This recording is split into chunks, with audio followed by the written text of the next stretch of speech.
Let's talk about one of the most useful functions in Excel, VLOOKUP. If you've ever had a big list and needed to quickly find matching details, VLOOKUP is the answer. You can think of it kind of like an old school phone book. Remember those? You'd look up a name in one column, and in the same row, you'd find their phone number. That's exactly how VLOOKUP works in Excel. Let's explore this handy function. Technically, VLOOKUP performs a vertical lookup. It searches the first column of your table, finds the match, and then returns the answer from another column. Simple as that. There are other lookup functions like HLOOKUP, lookup, and even the newer XLOOKUP.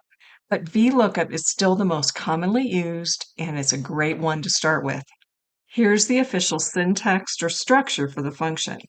It looks complicated at first, but don't worry. You only need to remember 4 simple questions. First, what are you looking up? That's the value. Second, where are you looking? That's the table or range of values. Next, which column has the answer? That's the column number. And finally, what type of match? Your choices are exact or approximate. We'll talk more about that as we continue. If you can answer those 4 questions, you can write a VLOOKUP. Here's an employee table where each person has an ID number in the first column. If I know the employee's ID, I can use VLOOKUP to return their name, their department, supervisor, anything that's in the same row. And I can even search from one worksheet to another. For example, let's say that this is a download from another system, and I want to fill in the missing columns so that the data is more useful. That's where VLOOKUP comes in. So in this case, the what? What am I looking up? That is the employee ID in column A. Then the where. Where am I looking? This will be a range called employees. Now, range names aren't required, but they're a lot easier and more accurate than typing cell references, especially if you're creating multiple VLOOKUP formulas. Then, which column has the result? To find the division in this function, that will be column 6. The key is how many columns to the right. Excel doesn't care about the column letters at the top. Simply how many columns over in the specified range. And then finally, what type of match? This needs to be an exact match. So in that case, we use the word false to make sure the result is accurate. The question being asked is this a range lookup? And when we want an exact match, we have to say, no, it's not, or use the term false. In most business situations, you'll want an exact match. Here's what to remember. The lookup value, in this case employee ID, must be in the first column of your specified range.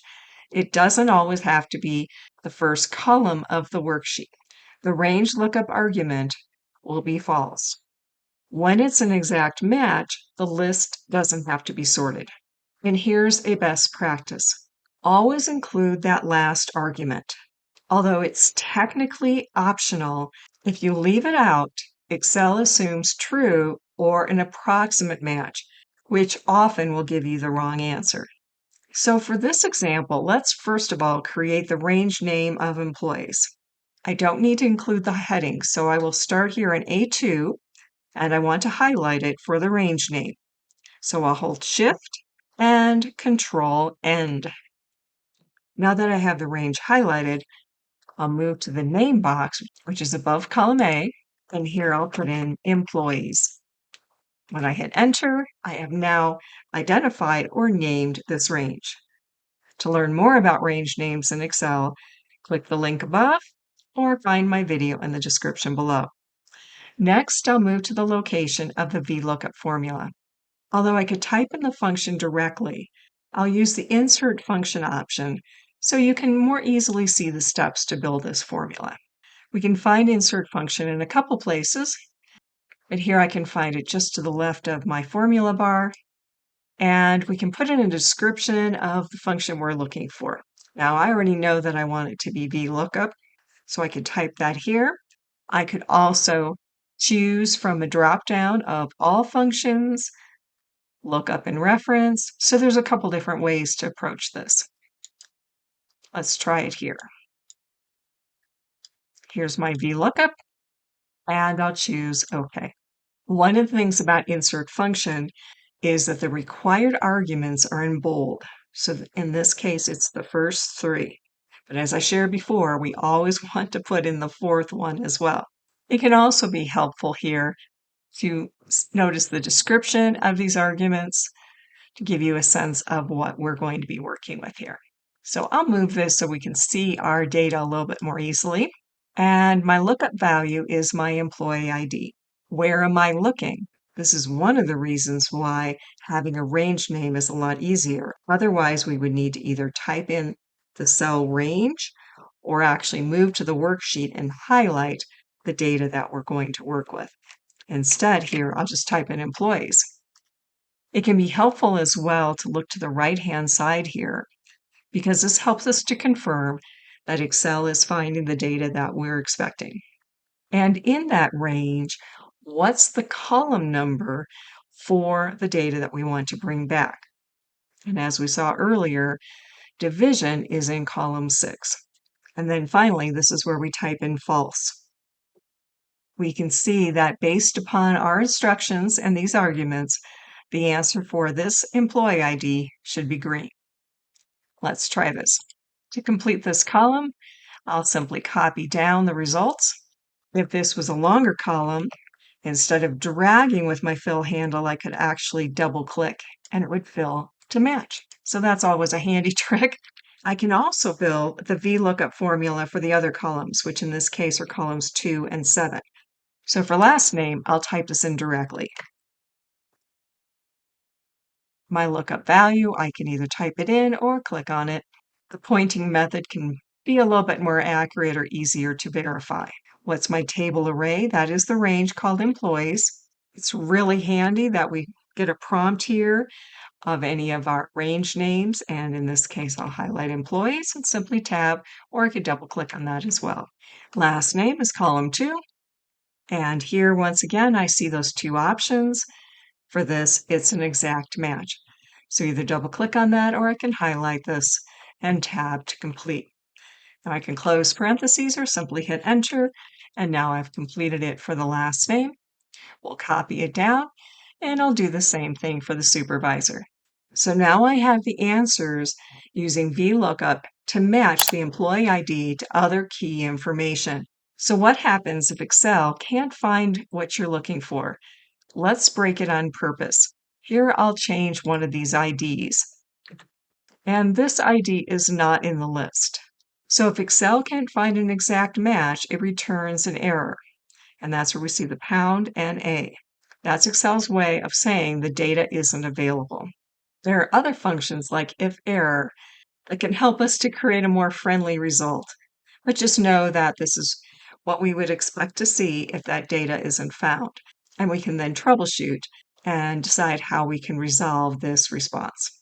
Now, most of the time you'll want exact matches, but approximate matches can be really useful too.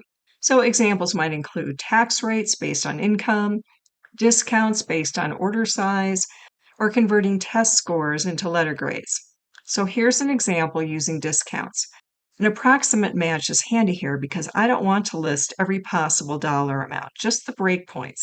Excel figures out the closest fit. So keep these tips in mind when building an approximate match.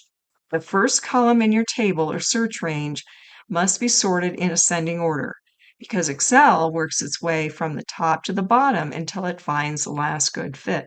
And we use true for the last argument. So I'll move here to the location for the formula and I'll enter in the VLOOKUP function. Here I hit tab. My lookup value is the purchase amount, comma, table array. In this case, I could use a range name, but it's not as important as I'm not copying this formula down. So I'll simply highlight, not including the headings, and that is my range, comma, what column in that range has the discount, and that is column 2.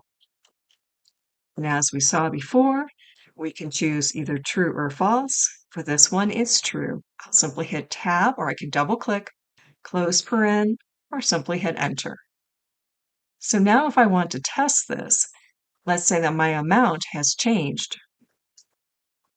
What happens with the VLOOKUP is it will come down into this table and it will stop on this line because the next value is higher than that purchase amount, and then move over to column 2 and give us the result 3%. Here's another example of an approximate match which converts test scores to letter grades.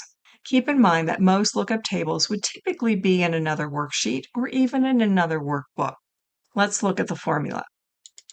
In this case, then, the VLOOKUP is going to go to column B, where we have the score, and then take that score over to the table, which in this case has a range name called grades.